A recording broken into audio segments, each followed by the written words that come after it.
vamos a hacer una exposición en relación con un suceso muy importante en la cultura de nuestro país, porque estamos en un año en el que se cumplen 140 años de la visita y de la estadía de José Martí en Venezuela.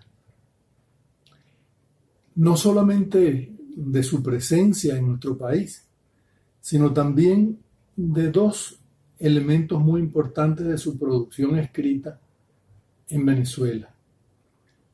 Uno, de su célebre discurso en el Club del Comercio de Caracas en marzo de 1881.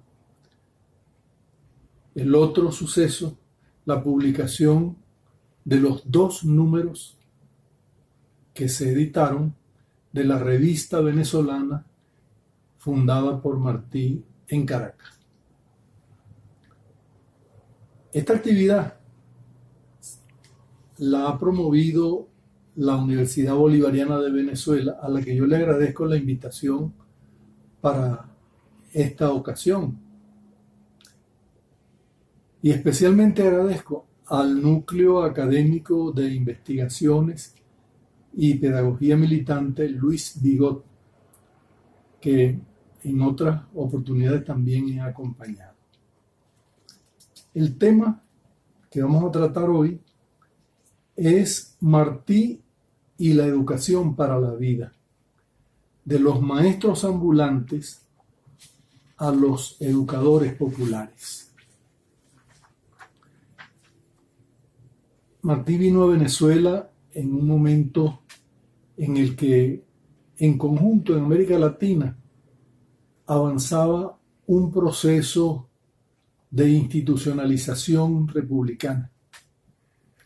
Eran los finales del siglo XIX, momentos de auge del pensamiento positivista, que marcaba de una manera rotunda las formas de educación de la época, con su causalismo, cierto mecanicismo y su predilección por las ciencias de la naturaleza, que veían como modelo fundamental para todos los niveles de la educación. También el determinismo, tanto geográfico como económico, marcado por el auge del liberalismo como modelo de conducción de la sociedad en la economía. Eran los tiempos de la expansión inicial de los Estados Unidos como imperio naciente, y eran los tiempos del comienzo de una fuerte dependencia de nuestra América a esa potencia. En ese contexto, Venezuela tenía el gobierno de Antonio Guzmán Blanco, muy marcado precisamente por el positivismo y por el liberalismo, pero especialmente por una predilección muy acentuada hacia el modelo cultural francés. En ese contexto llega Martí a Caracas. Parto de una vivencia particular. Leo. Cuentan que un viajero llegó un día a Caracas al anochecer y, sin sacudirse el polvo del camino, no preguntó dónde se comía ni se dormía, sino cómo se iba a donde estaba la estatua de Bolívar. Y cuentan que el viajero, solo con los árboles altos y olorosos de la plaza, lloraba frente a la estatua que parecía que se movía como un padre cuando se le acerca un hijo. Ese epígrafe es el inicio de un texto breve de la revista La Edad de Oro que leí cuando era un niño de no más de 8 o 9 años gracias a las indicaciones de una maestra inolvidable que nos hizo pensar en aquella romántica escena, a la vez que nos remarcaba la sugerencia de Martí, que decía: el niño, desde que puede pensar, debe pensar en todo lo que ve. La maestra agregaba de su parte: y también debe pensar en todo lo que lee, desde que puede leer, para poder leer bien de verdad. Aquella lectura guiada me marcó para siempre, llamándome y llenándome de curiosidad con respecto a aquel viajero tan emocionado y en relación con aquella amorosa estatua que parecía que se movía como un padre cuando se le acerca un hijo. ¿Quién podría ser aquel viajero? ¿Por qué su emotividad? ¿Por qué la estatua le parecía una persona viva y con sentimientos? ¿Quién era el autor de aquel texto? Aquella vivencia escolar me instaló en la mente aquello de pensar en lo que se ve y en lo que se lee. Después, años después, ya en la universidad, pude entender que los símbolos tienen un gran poder y cumplen una función emotiva en quien los percibe, al mismo tiempo que producen un cierto efecto de persuasión en sus receptores. También comprendí que esos efectos podían producirlos solamente los grandes escritores y los grandes maestros como José Martí, que ha sido ambas cosas a la vez en la historia y en la cultura de nuestra América. He querido partir de lo que mejor recuerdo de mi propia subjetividad infantil y de aquella ingenua sensibilidad emocional, porque ésta despertó a la vez el embrión de la razón sensible, atizada por cierta curiosidad, preguntas propias y muchos deseos de saber. Martí, gran escritor latinoamericano, fundamental en el surgimiento de una corriente propia como fue el modernismo latinoamericano, junto con el nicaragüense Rubén Darío y otra figura no menos importante. Martí fue también un gran pensador, un gran ensayista y un sujeto de la historia, toda vez que estuvo al frente del proceso independentista de Cuba y postuló la idea de una segunda independencia para la América Latina. Pero reflexionando sobre aquella remota experiencia de mi infancia en retrospectiva y ayudado por distantes y distintas lecturas de las obras de Martí y de trabajos de quienes lo han estudiado con rigor y dedicación, me encontré con José Martí, el maestro de avanzada, que era también periodista, poeta, narrador, pensador notable, gran orador, político sobresaliente, legislador, cuyo legado apenas se empezó a reconocer en su riqueza, diversidad, complejidad y profundidad a mediados del siglo XX.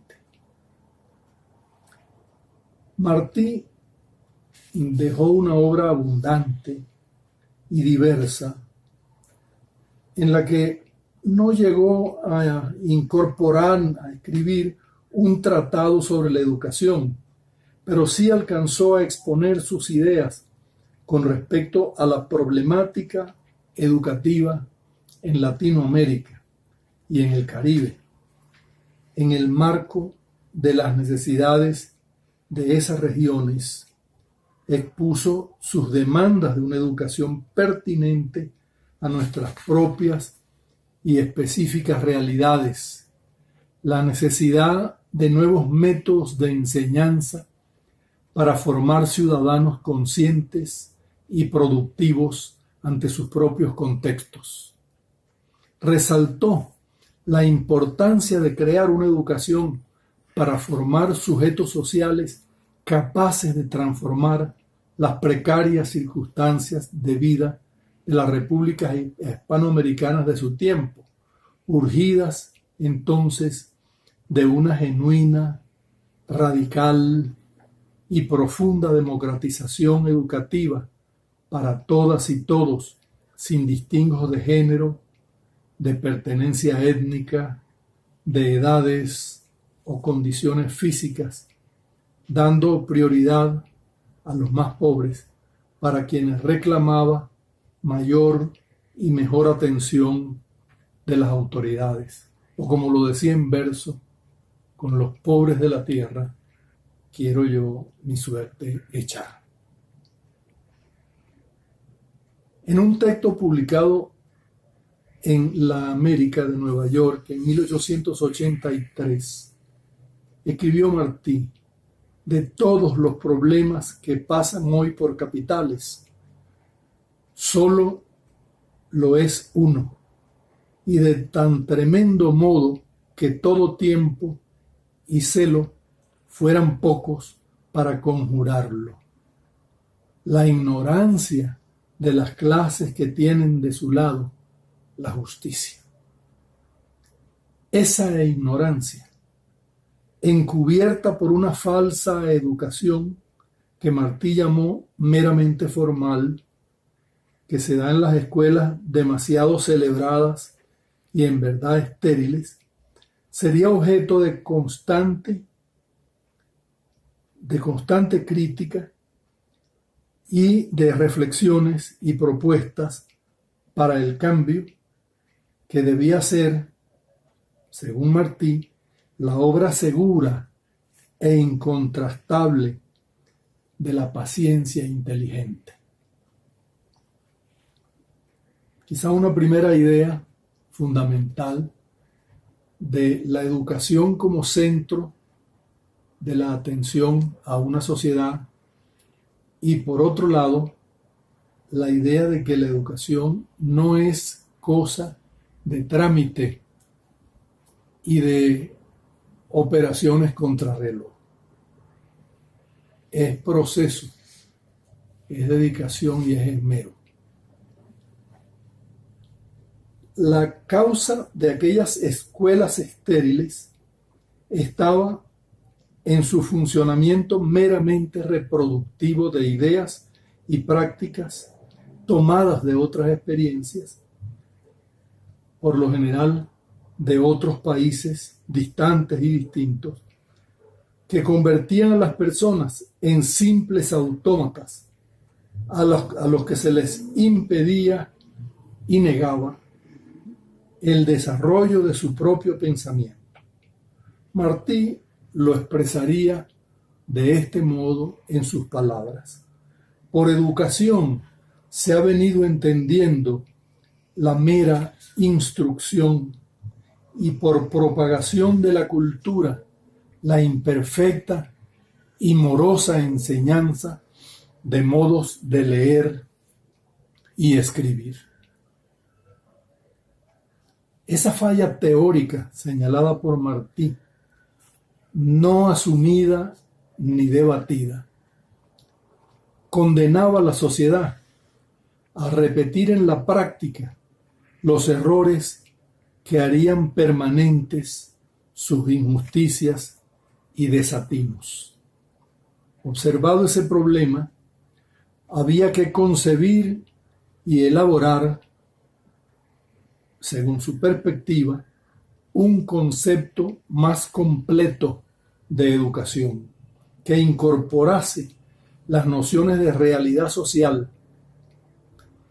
de justicia social y de libertad, que abriesen la educación para que ésta pudiera cumplir funciones más amplias y resolutivas, en lo que, reconociéndole a todos y principalmente a los más pobres la posibilidad y el derecho de pensar por sí mismos, les permitiera la opción de desarrollar las capacidades transformadoras de la razón con la que podrían enrumbarse por un camino potencialmente liberador, orientado, dice Martí, al logro justo de una vida espiritual feliz y sensata que acelere en la obra del universo la muerte de la fiera y el triunfo del ala.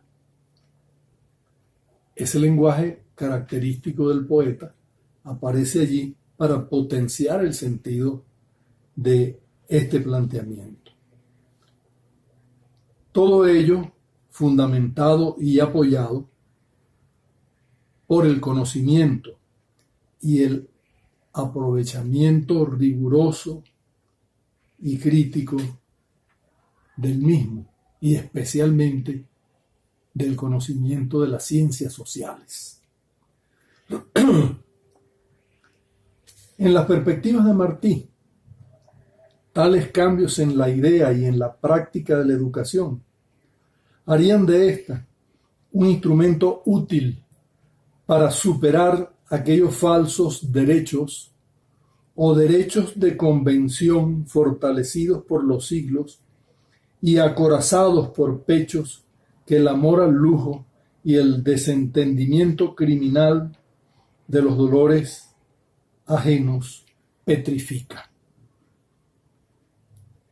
Así, un derecho puramente convencional, petrificado, no era otra cosa que la principal herramienta de control social de aquellos que Martí llamó encarceladores del alma y gozadores ociosos de inmerecida riqueza.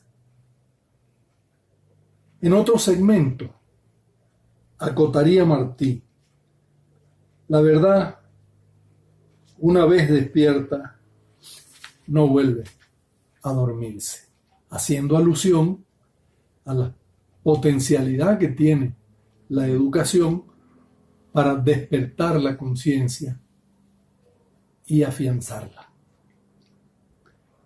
No se conformaba a Martí con la reflexión crítica de las escuelas hispanoamericanas.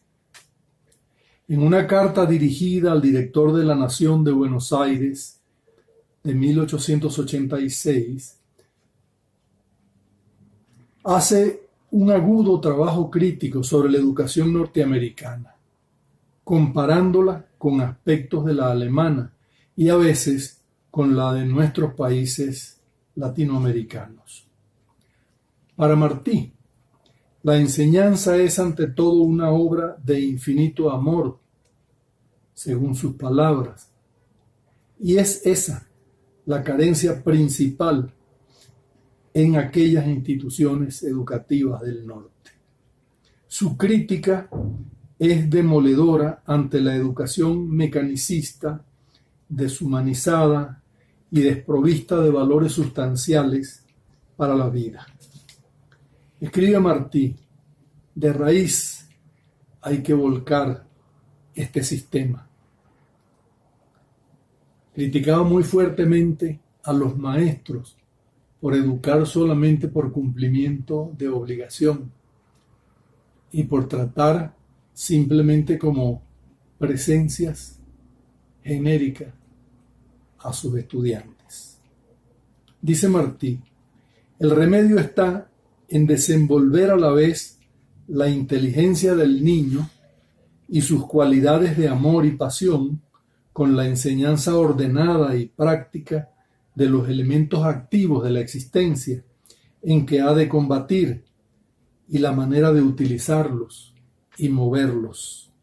El remedio está en cambiar bravamente la instrucción primaria de verbal en experimental, de retórica en científica, en enseñar al niño a la vez que el abecedario de las palabras, el abecedario de la naturaleza. Está llamando la atención sobre la importancia de no hacer mecánico el proceso de aprendizaje como tarea, sino convertirlo en una experiencia viva que pone al niño en contacto con el entorno en el que vive. Pero además que lo estimula a pensarlo y a hacerle preguntas y a buscarle respuestas. En otra carta, dirigida al director del periódico El Partido Liberal de México, Martí acota sus críticas a la educación norteamericana nuevamente, que considera incapaz de impartir valores morales y estéticos que ayuden a prevenir la formación de delincuentes. Escribe Martí: una ciudad es culpable mientras no es toda ella una escuela. La calle que no lo es una mancha en la frente de la ciudad. Entiende la educación como labor de ciudadanía y sugiere que cada ciudadano debería prestar servicio de maestro, así como prestan los soldados su servicio militar. El que no haya enseñado un año, dice, que no tenga el derecho de votar. Preparar para defenderse y para vivir con honor es el mejor modo de defenderlo. Es un poco ya en indicación directa cómo entiende una educación para una vida mejor. Como él mismo confesaba, vivió en las entrañas del monstruo. Lo hizo por 16 años y conoció a fondo e íntimamente sus entrañas. De ello quedó el testimonio rico y diverso de sus escritos sobre los Estados Unidos, donde observó con minucioso detenimiento los modos de enseñanza que cuestionó severamente y con frecuencia por no ajustarse ni a las necesidades reales de la población ni a sus posibilidades de darle soluciones, mientras se entretenía en contenidos superfluos y detalles inútiles para la vida de los ciudadanos. ¿Qué es para Martí educar para la vida?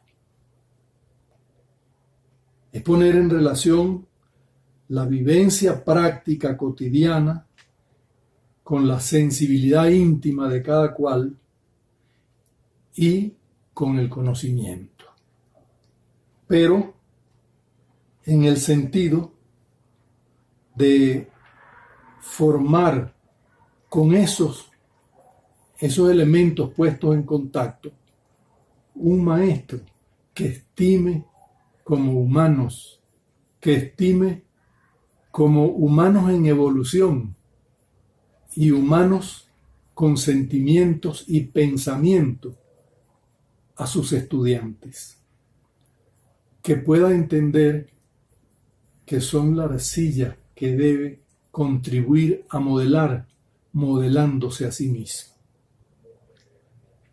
Educar para la vida debía ser el propósito principal de las instituciones y programas de enseñanza.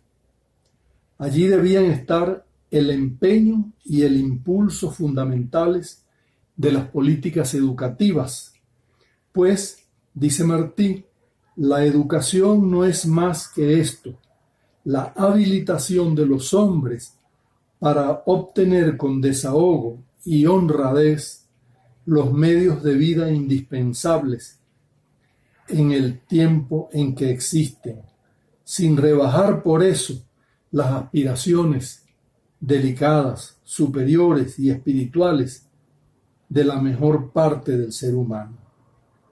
El hombre tiene que sacar de sí los medios de vida.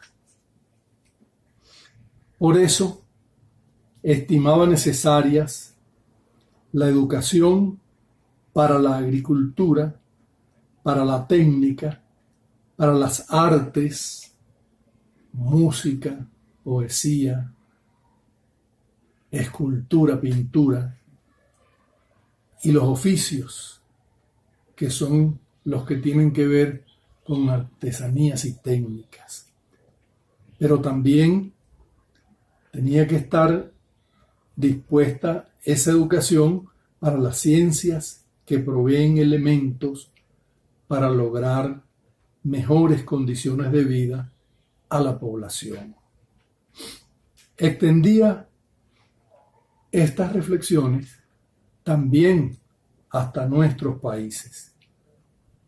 Así escribe en un comentario que se llama La próxima exposición de New Orleans, un texto de 1884 publicado en La América de Nueva York. Así decía: se está cometiendo en el sistema de educación en la América Latina un error gravísimo. En pueblos que viven casi por completo de los productos del campo, se educa exclusivamente para la vida urbana y no se les prepara para la vida campesina. Se está creando un gran ejército de desocupados y desesperados. Se está poniendo una cabeza de gigante a un cuerpo de hormiga. No obstante, Martí reivindicaba las capacidades de los latinoamericanos para rendir mejor que los americanos del norte en las tareas, oficios, actividades que decidieran asumir. Y lo hacía pensando en el rendimiento de los latinos en los propios Estados Unidos, en todos los campos del saber, lo que le permitía avisorar y anticipar qué podría llegar a ser, qué grande podría llegar a ser nuestra América con el despliegue posible de nuevos sistemas de educación adaptados realmente a las necesidades de sus pueblos y ajustados con pertinencia verdadera a su naturaleza, mentalidades y modos de ser. Así lo establecía en su artículo Mente Latina, donde reivindicaba la potencialidad creativa, resolutiva de la población latinoamericana, en sus propios contextos o en otros. En su artículo Maestros Ambulantes, de 1884, mayo, Martí acota que en las ciudades está la mente de las naciones, pero su corazón está en los campos. A estos últimos, ámbito de los campesinos, habría que llevarles talleres y modos de enseñanza para que pudiesen avanzar más y mejor en sus trabajos y en su producción con el auxilio de las ciencias y de la técnica.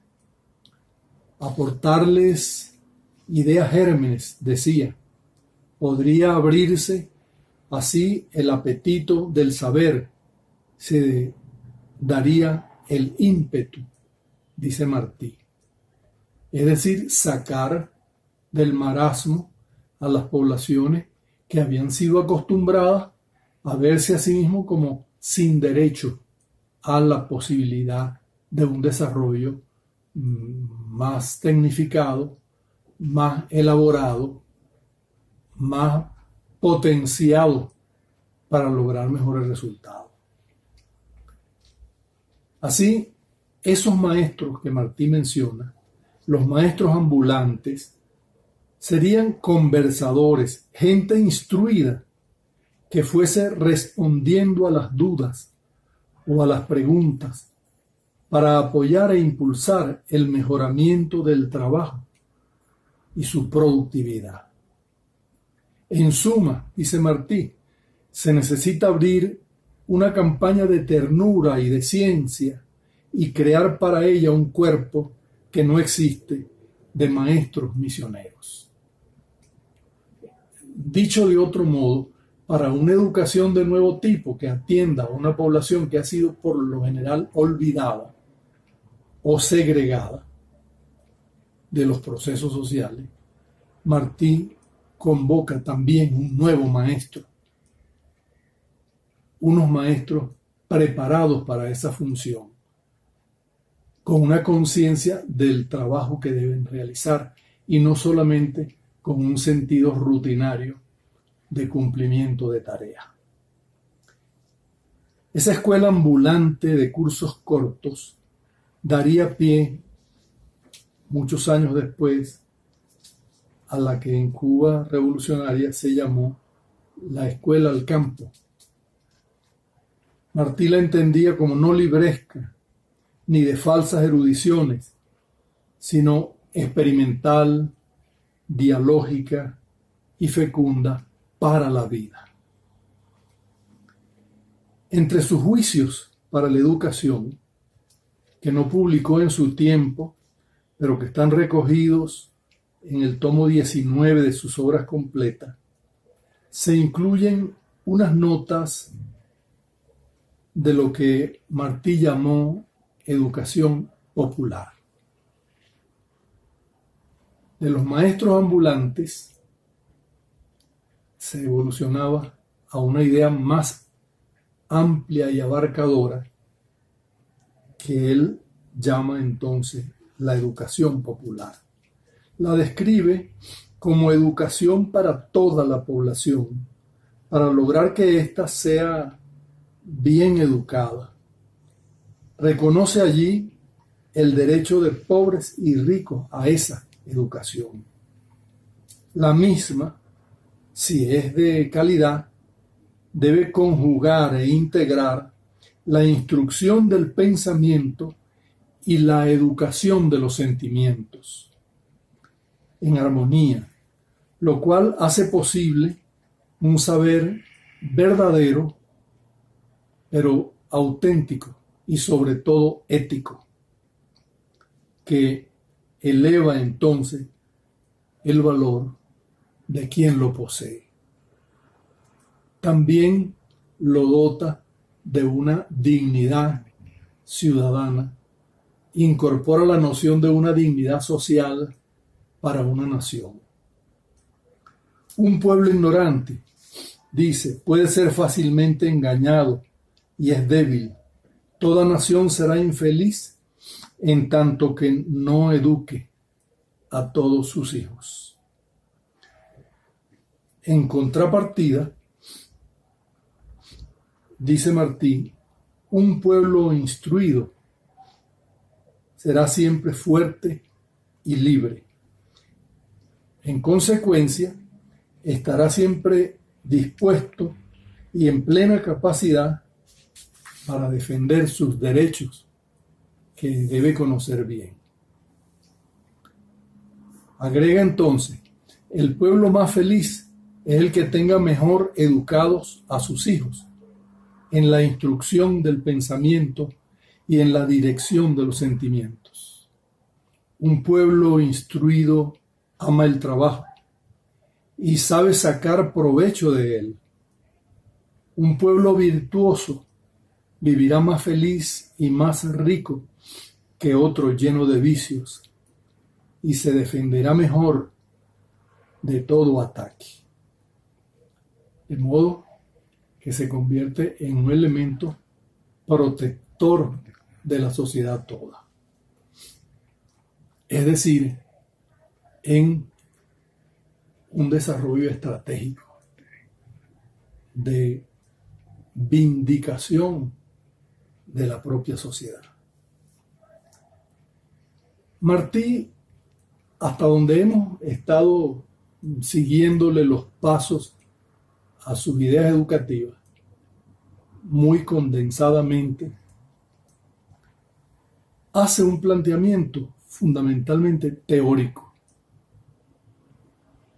Llama a revisar los fundamentos, los principios sobre los cuales actúa la educación que él ha cuestionado, pero por otro lado hace propuestas de cambio, hace propuestas para una transformación educativa. Martí sostiene sus propuestas sobre las ideas de originalidad, de especificidad de nuestro continente, de nuestro mundo latinoamericano, al que no es posible aplicar de manera automática, meramente mecánica, lo que han sido soluciones para realidades muy diferentes, tanto en lo que se refiere a la realidad objetiva como a la subjetiva de los propios habitantes. Martí llama a una reflexión a fondo sobre la educación y utiliza métodos no solamente de observación directa de problemas puntuales, la formación del maestro, el sentido al cual debe estar orientada la educación, el potencial efecto liberador que ésta puede tener desde el punto de vista económico, desde el punto de vista cultural, desde el punto de vista social, desde el punto de vista del desarrollo intelectual, sino que también lo piensa sobre todo en lo que se refiere al mejoramiento de condiciones de vida. Reflexionar sobre estos asuntos se torna en nuestros tiempos de tantas pérdidas de certeza en un instrumento necesario. Martí ofrece un conjunto de posibilidades.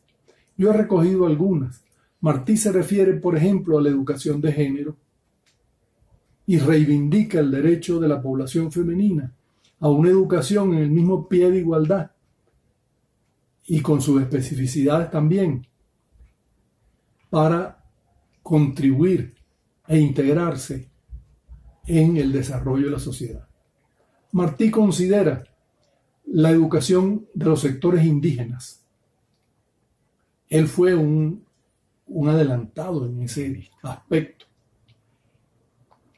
Martí considera en algún texto, como por ejemplo en Nuestra América, él dice: en pueblos indígenas, los gobernantes deben conocer las lenguas indígenas y expresarse y comunicarse con la población en sus lenguas para poder entenderlos mejor y para poder darle respuestas más adecuadas.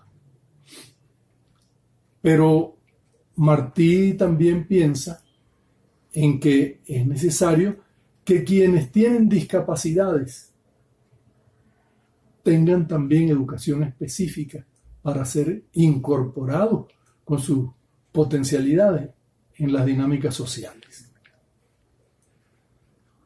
Eso planteado en los términos del siglo XIX era tremendamente adelantado y sigue siéndolo hoy, porque de algún modo todos estos sectores que he mencionado siguen estando en gran medida excluidos en la mayor parte de los países de América Latina. Totalmente. Los que han sido educados en el proyecto educativo martiano debían retribuir ese beneficio formativo contribuyendo a educar a otros esa idea de Martí convoca una educación solidaria, también de nuevo cuño. No es el individuo resolviendo para sí mismo un trámite titular, sino es el individuo formándose para ser un sujeto activo, dinámico, integrado, transformador en su propia sociedad.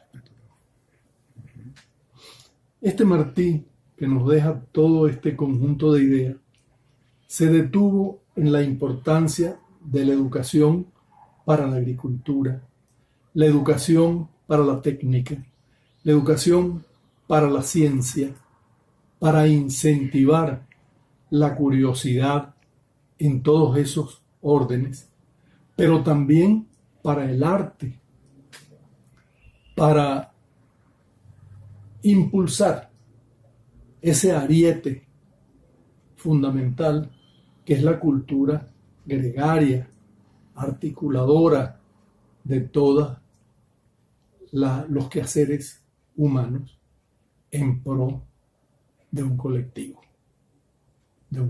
nacional, por ejemplo, de un colectivo nuestroamericano, por ejemplo. Es decir, es una propuesta a la vez integradora. Todas estas propuestas bien merecen atención. Todas estas propuestas nos permiten observar algo que Martí detectó y dejó sentir en sus escritos muchas veces. América Latina tiene pensadores que en el hilo de la historia tienen una cuidadosa articulación en donde es posible ver agendas, respuestas y proyectos que se han quedado inconclusos porque, como decía en su ensayo Nuestra América, ante un problema que se da en Cojímar, vamos a buscar la respuesta en Danzig. Eso que cuestionaba de otro modo cuando decía que el aldeano vanidoso suele tener una posición un poco exotista. Es el que, son sus palabras, el que es propio pero quiere ser ajeno. O como lo decía en un texto también muy importante relativo a Venezuela, que se llama Un viaje a Venezuela, cuestionando a los intelectuales del periodo guzmancista, muy afrancesados, decía, son plantas exóticas en su propia tierra. Pensar a Martí en su ideario educativo, que de una manera quizá un tanto mezquina, yo creo que hay un sistema de pensamiento en ese modelo de educación que Martí propone. Pensar a Martí en este orden de ideas y en esta compulsión de las necesidades que tenemos en el continente, parece no solamente una posibilidad fecunda, sino también una necesidad de nuestro tiempo. Sobre todo cuando se habla mucho de hacer procesos de descolonización de la enseñanza, de la cultura, de la educación, del arte, etc. Pero sobre todo, vamos a pensar en la expresión del maestro Luis Vigot, que también fue un gran seguidor de las ideas martianas. Sobre todo, cuando pensamos en la necesidad de un maestro desneocolonizado. Martí lo anunciaba, decía, ya no estamos en la colonia, estamos en otra época distinta, en donde pareciera que tenemos otra vez un asedio como el que se vivió en la colonia. Ese Martí tiene una vigencia tremenda y convoca nuevas lecturas. Yo he asomado aquí algunas de las hebras de ese sistema de ideas. Tempranamente, un hijo de un amigo de José Martí, que fue Pedro Enrique Sureña,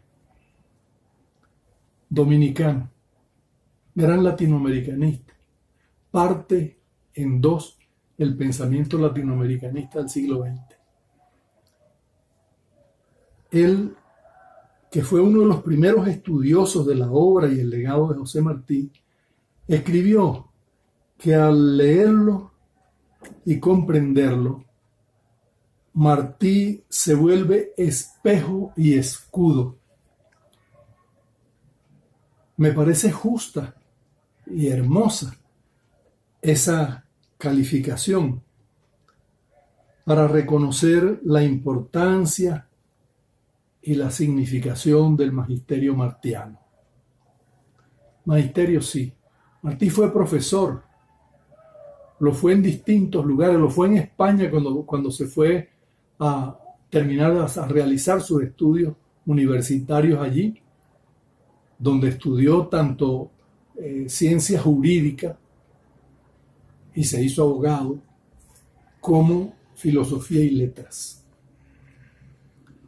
Martí fue también un maestro en México y en Guatemala y en Venezuela. Decíamos al principio, estamos a 140 años de la visita y estadía de José Martí en Caracas. José Martí en Venezuela también tuvo los mismos niveles de observación que más o menos perfilan estos comentarios que he hecho. Se fijó hasta en los modos en que se cultivaba la tierra en Venezuela y escribió un bello artículo que se llama Manual del Veguero Venezolano, donde hay ideas muy interesantes y luminosas. Pero también escribió sobre Juan Antonio Pérez Bonalde y sobre Cecilio Acosta y sobre Arístides Rojas y sobre otros escritores venezolanos importantes de aquel entonces. También escribió sobre la sociedad venezolana y escribió sobre el estado del arte y la cultura en nuestro país.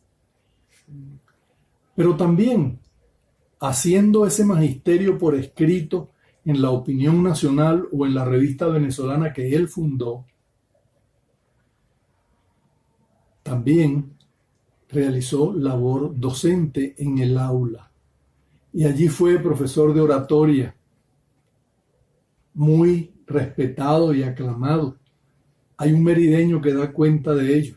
Es Gonzalo Picón Febres, que fue uno de sus discípulos y que le dedica en la primera historia orgánica de la literatura venezolana, le dedica un capítulo a José Martí. Para destacar, fue un gran orador, y yo puedo decirlo porque yo lo vi, dice don Gonzalo. Pero así como Picón Febres, otros, como César Zumeta, o como José Gil Fortul, o como Lisandro Alvarado, o como Luis López Méndez, y otros más, hacen referencia al gran maestro que fue en literatura francesa y europea en general, o también en los estudios que tenían que ver con América, que él empezaba a perfilar en una época en que Europa era el objeto de la atención, y sobre todo en Venezuela en los tiempos de Guzmán Blanco. Ese maestro se desempeñó en dos colegios. Uno, el Colegio Santa María. Hoy está allí la casa de Nuestra América José Martí en su honor. al lado de la Casa de las Primeras Letras, en Caracas, en el Boulevard Panteón. Y otra en el colegio que tenía un intelectual de la época que se llamó Guillermo Tell Villegas.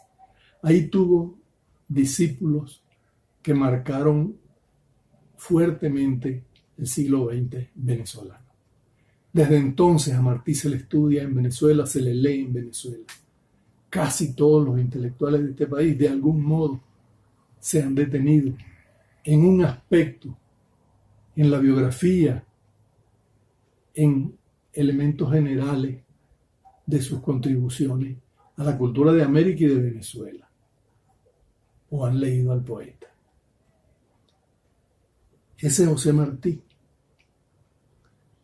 es visto por Pedro Enríquez Ureña así como maestro en Venezuela. Dice Enríquez Ureña, en Venezuela fue maestro, y esto es en 1905, en Venezuela fue maestro de la joven y brillante generación actual que lo tiene a honor.